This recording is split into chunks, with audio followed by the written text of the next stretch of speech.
Dicen que su castillo olía a muerte, que en las noches los muros retumbaban con gritos de niñas desolladas vivas, que en las paredes aún se sienten los susurros de aquellas muchachas que entraron pero jamás salieron.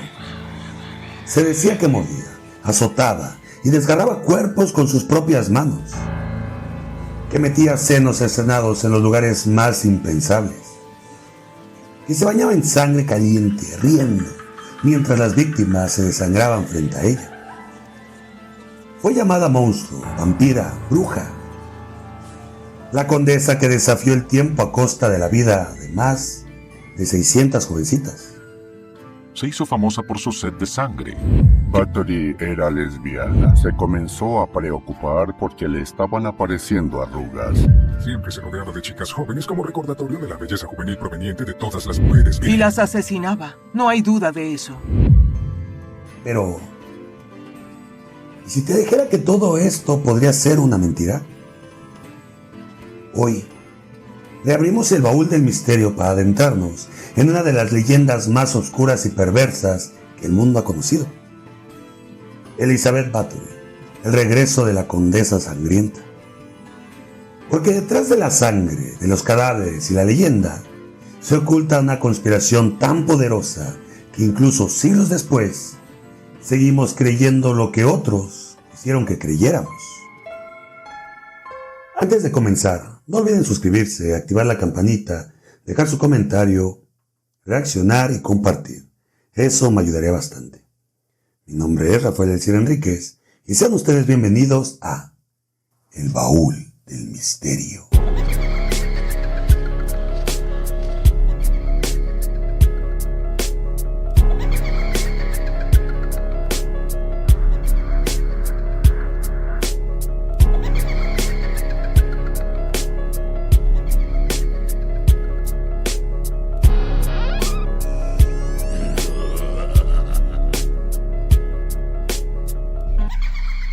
Elizabeth Bathory, el regreso de la condesa sangrienta. Transilvania, 1560. En medio de los bosques fríos, las colinas oscuras y los caminos cubiertos de neblina, nació una niña destinada a convertirse en leyenda. Elizabeth Bathory, hija de George y Anna Bathory, nobles de una de las familias más antiguas y poderosas del reino húngaro. Su linaje estaba marcado por sangre, el poder y la locura. Entre sus antepasados había guerreros, políticos, alquimistas y asesinos. Desde pequeña, Elizabeth fue criada entre libros prohibidos, pócimas extrañas y rituales ancestrales. No jugaba con muñecas, jugaba con serpientes, estudiaba anatomía y aprendía a preparar brebajes de hierbas para el dolor, tal vez para el castigo. A diferencia de otras niñas de la época, Elizabeth hablaba varios idiomas, sabía leer y escribir, y conocía de alquimia, astrología, herbolaria y lo que algunos consideraban brujería. No era una niña común, y nunca lo sería. A los 15 años, fue entregada en matrimonio a Ferenc Názdady, un temido guerrero conocido como el Caballero Negro de Hungría. En las guerras contra los turcos, no era un soldado, era una máquina de matar.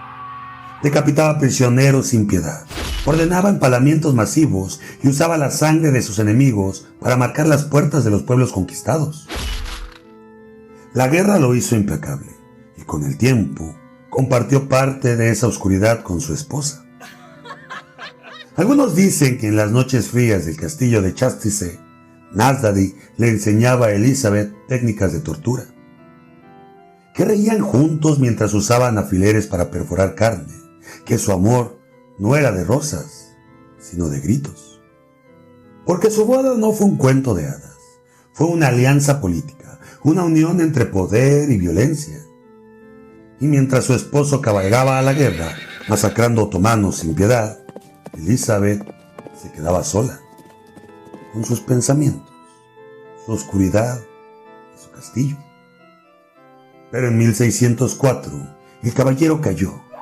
Fue víctima de una enfermedad que lo fue consumiendo lentamente hasta matarlo. Con su muerte, algo cambió en Elizabeth.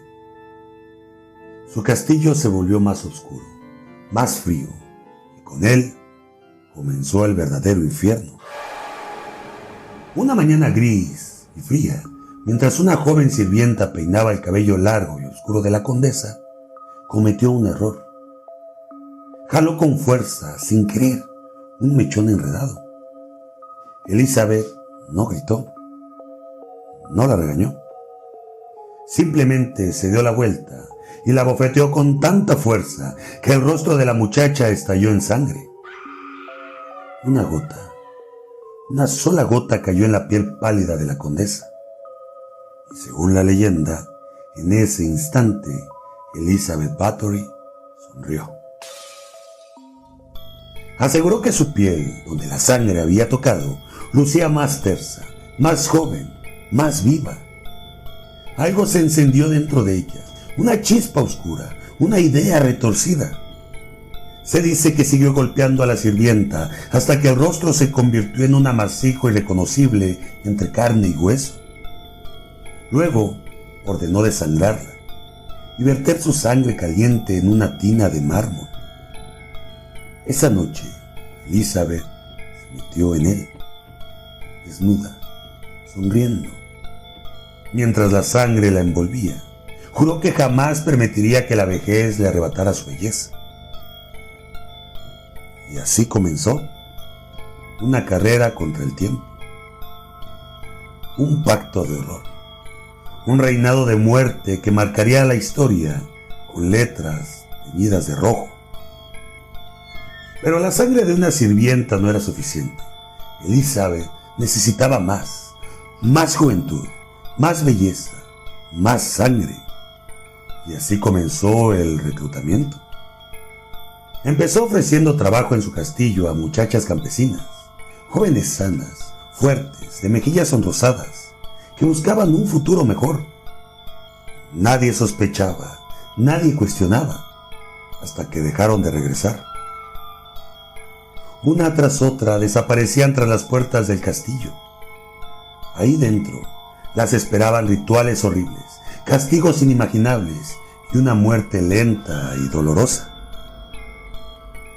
Se dice que Elizabeth usaba una máquina de tortura llamada la Dama de Hierro, un sarcófago de metal con clavos en su interior, diseñado para abrazar lentamente a sus víctimas mientras la sangre se escurría por los orificios inferiores.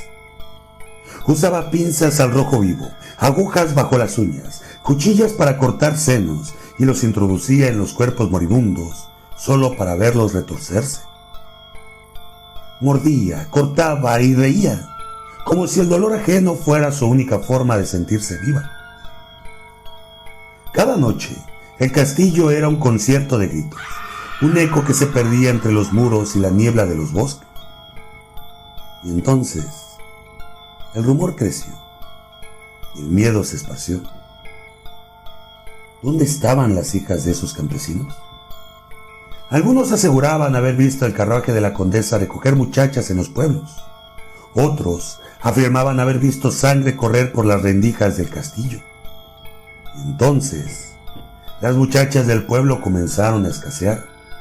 Pero Elizabeth no se detuvo. Solo subió el precio. Ahora ofrecía educación, elegancia, formación en corte y etiqueta a hijas de nobles, condes y marqueses. Prometía transformar niñas en damas. Lo cumplía. Solo que primero las convertiría en cadáveres. En 1610, el rumor se convirtió en escándalo. La nobleza murmuraba nombres y el miedo había llegado a las cortes. El rey Matías II ya no podía seguir ignorando lo que ocurría en el castillo de Chastise. Pero había un problema. Elizabeth Bathory no era una mujer simple. Era una condesa poderosa, rica, educada e intocable. Si era culpable, había que demostrarlo. Y si no, había que hacerla caer de igual manera. El encargado de la misión fue Georges Tourceau, palantino del reino, mano derecha del rey. Tourceau reunió a sus hombres y juntos cabalgaron durante días hasta llegar al castillo. Al llegar, no tocaron la puerta, la derribaron. Y lo que encontraron adentro no era de este mundo. En los pasillos, cadáveres, algunos aún tibios, otros mutilados, colgados de ganchos y con los ojos vacíos y la piel arrancada. En los calabozos, charcos de sangre seca, uñas incrustadas en las piedras y en las esquinas, trozos de carne. Un hedor insoportable a muerte, excremento y descomposición lo cubría todo. Y entonces llegaron a la sala principal. Allí estaba ella, Elizabeth Bathory, desnuda, dentro de una bañera llena de sangre fresca.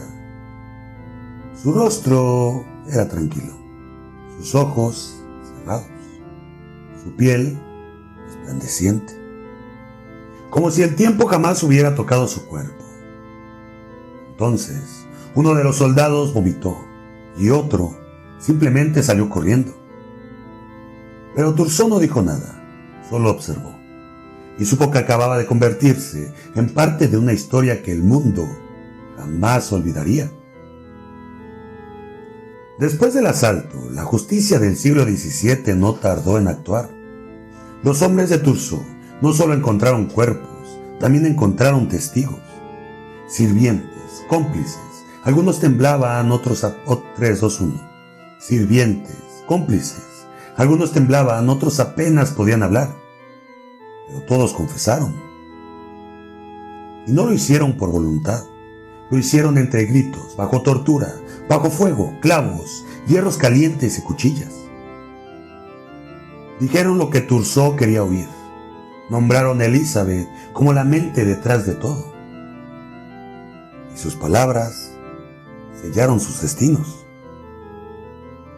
Fueron ejecutados en público, acusados de brujería y asesinato. Algunos decapitados, otros fueron quemados vivos. Pero Elizabeth Bathory no compartiría su destino. La condesa, por su noble linaje y poder, fue condenada a un castigo diferente: ser encerrada viva. No hubo juicio, no hubo defensa, no hubo verdad. Solo una orden: encerrarla. Su castillo fue su prisión, sus ventanas y puertas selladas con ladrillos. Solo quedó un pequeño orificio por el que le pasaban pan, agua y por el que se filtraban los ecos de su propia mente. Apenas un pequeño orificio para pasarle la comida y su conexión con el mundo exterior, quien lo olvidó. La soledad, la oscuridad y el abandono fueron sus únicas compañeras.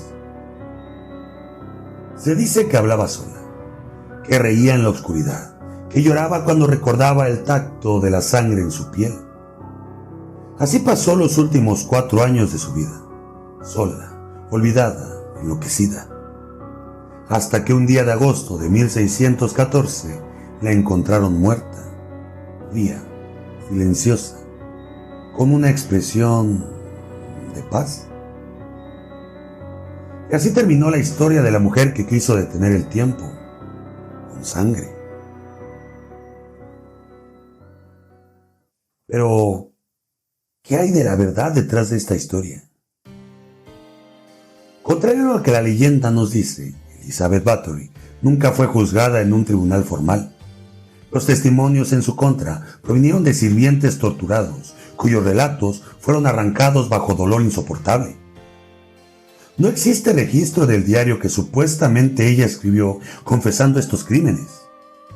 Muchas de las herramientas de tortura encontradas en su castillo eran, en realidad, instrumentos usados para cauterizar heridas y tratar enfermedades. Las pócimas y hierbas, consideradas brujería, eran en realidad remedios de la época basados en la herbolaria tradicional.